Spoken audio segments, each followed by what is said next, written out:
Hei alle sammen, og velkommen tilbake til min YouTube-kanal. Min andre video på norsk. Fortsatt veldig uvant, men vi kommer oss hit. Dette skal gå fint. Så, i dag tenkte jeg at jeg skulle dele mine favoritt-beauty-produkter fra 2017. Jeg delte jo mine beste kjøp fra 2017 med dere på søndag. Så i dag tenkte jeg at vi skulle ta litt mer inn på beauty. Dette de produktene jeg har brukt absolutt mest. Det noen få produkter jeg ikke har, fordi jeg har brukt det opp til flere ganger. Så de får jeg bare sette inn et bilde av. Jeg håper det går greit. Det snakk om 2, 3, 4 produkter bare, så det ikke så mange.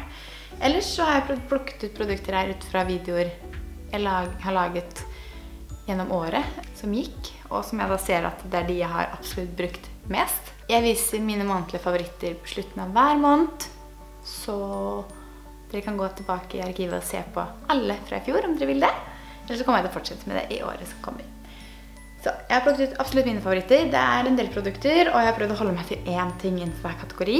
Så ikke jeg på en måte har 4 foundations og 2 blush og liksom, ja. Men det noen jeg ikke har helt klart å holde meg innenfor på. Så dette mine absolutt mest brukte produkter. Jeg får teste veldig mye. Veldig heldig. Dette de jeg liker absolutt best, og som jeg ville kjøpt om og om igjen. Før jeg fortsetter, husk å gi videoen en tommel opp om du liker den. Og kommenter under om noen av de produktene her også dine favorittprodukter. Det hadde vært veldig gøy å vite. Husk også å abonnere på kanalen min for 2 videoer i uken. Skal vi se, vi begynner med hår.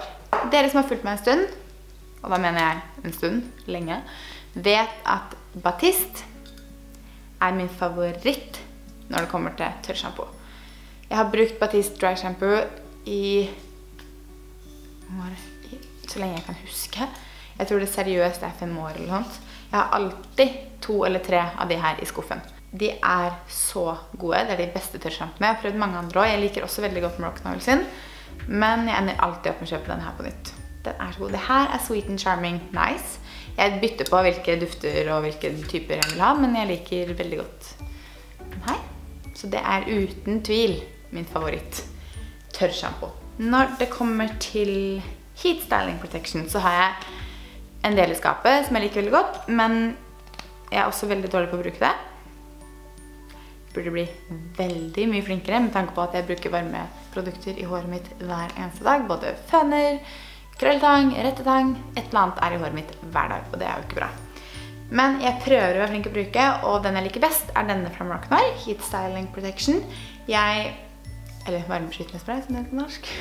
Jeg prøver å bruke den når jeg har vått hår, og spraye den i da, og så føner jeg det. Jeg ikke like flink til å huske det før jeg skal krølle det, når det allerede tørt, eller før jeg skal rette det, og så videre.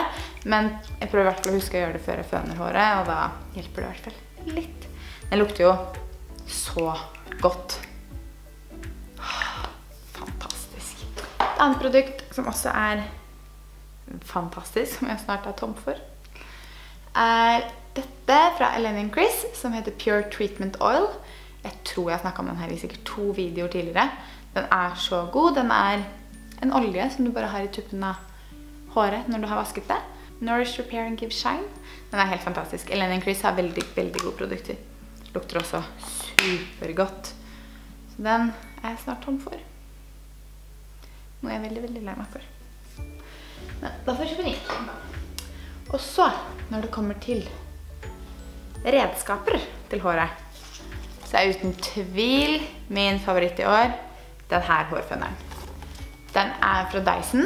Jeg tror jeg fikk den i starten av i fjor eller noe sånt. Den helt fantastisk. Jeg vet ikke hva det med den, men den et eller annet med den som gjør at jeg liker den her så mye bedre. Den mye mindre å holde i. Jeg kan også ta av det hodet her. Så den ikke så stor. Den fungerer så sykt bra og veldig effektiv. Veldig mye lettere å holde i. Veldig mye lettere å bruke på hele håret. Du slipper å bli sliten i armen etter hvert, for det kunne jeg ofte bli. Kanskje noen som burde trene litt bedre, men ja. Get my point. Den veldig god. Anbefales absolutt hvis du på utkikk etter ny hårføner. Den koster litt, men den absolutt verdt det. Jeg linker også alle produktene under, som alltid, så dere kan kjøpe de hvis dere vil. Det også ekstremt mange gode shampooer og balsamer jeg har testet i løpet av året, men det på en måte ingen som på en måte har... Alle veldig gode, men det ingen som jeg på en måte har kjøpt igjen og igjen, men alle kjempegode. Jeg elsker jo Moroccan Oil sine, jeg elsker Matrix, jeg elsker Joico, det så mange bra. Så der bytter jeg veldig på. Når det kommer til hudpleie, så er det vel ingen overraskelse at denne fra Cosmica er en favoritt. Dette er flaske nummer 2 i høst, og den er snart tom. Det er Micellar Cleansing Water, en ansiktsrens som fjerner sminke, øyesminke og vanlig sminke. Den er så god, bare sprayer den på bomullspads. Jeg bruker ca. 3 hver kveld for å fjerne den, og så renser jeg etterpå med rens. Men den er kjempegod. Jeg er veldig, veldig glad i den. Og den lukter sånn rent og friskt. Ikke parfumert, men lukter veldig rent og friskt. Den er for sensitiv hud, noe jeg har, så veldig, veldig god. En annen ting jeg liker veldig godt er denne lille saken fra Estée Lauder, Advanced Night Repair. Dette er også flaske nummer 2. Veldig glad i denne. Denne ble det introdusert for i høst. Jeg har brukt den hver dag, men det var ikke det jeg skulle si.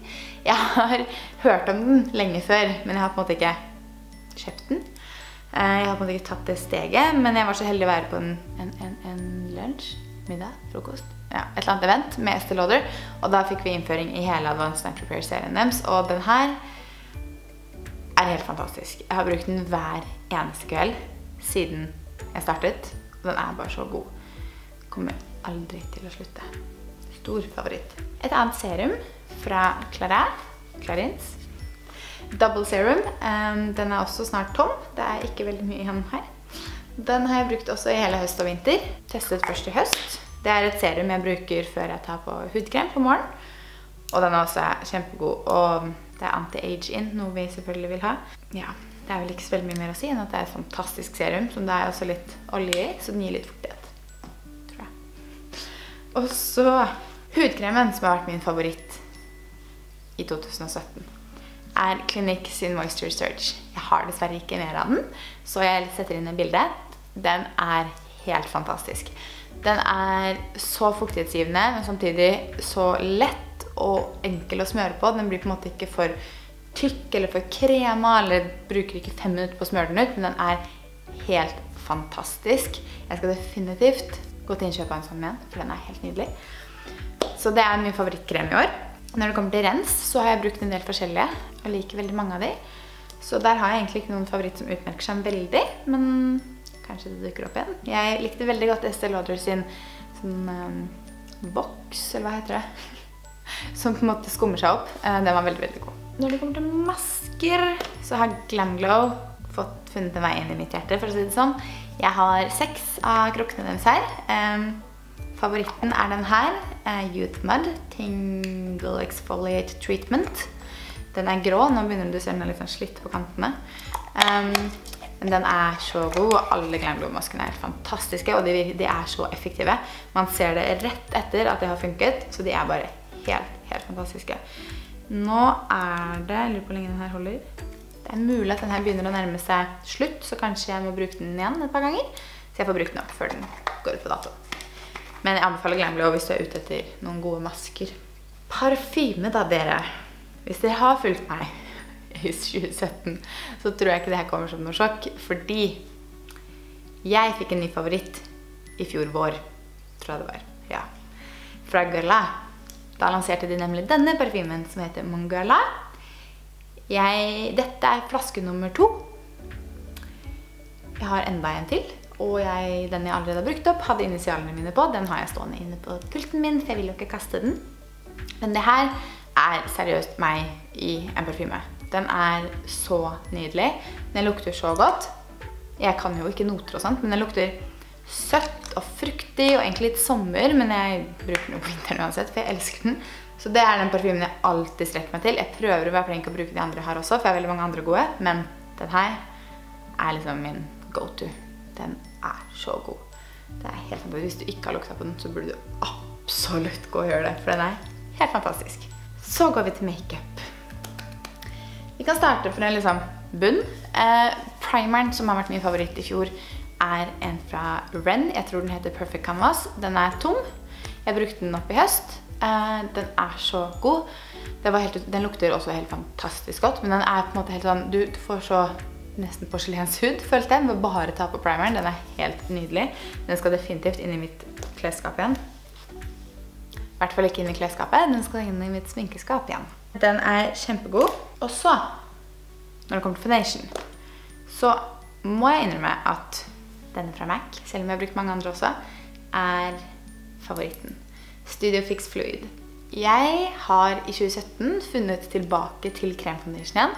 Jeg brukte i lang tid kun pudderfoundation. Huden min reagerte på alt av kremfoundation. Jeg kunne bruke den da jeg var veldig mye yngre, men det var 10 år eller noe sånt hvor jeg ikke kunne bruke det. Men i år har jeg endelig kunnet komme meg tilbake til kremfoundation igjen, og det er jeg så glad for, fordi det er jo så mye morsommere. MAC er min absolutte favoritt. Det var den jeg på en måte startet med når jeg gikk tilbake til kremfoundation igjen, og det er den jeg kjøper på nytt og på nytt når jeg går tom for de andre jeg har.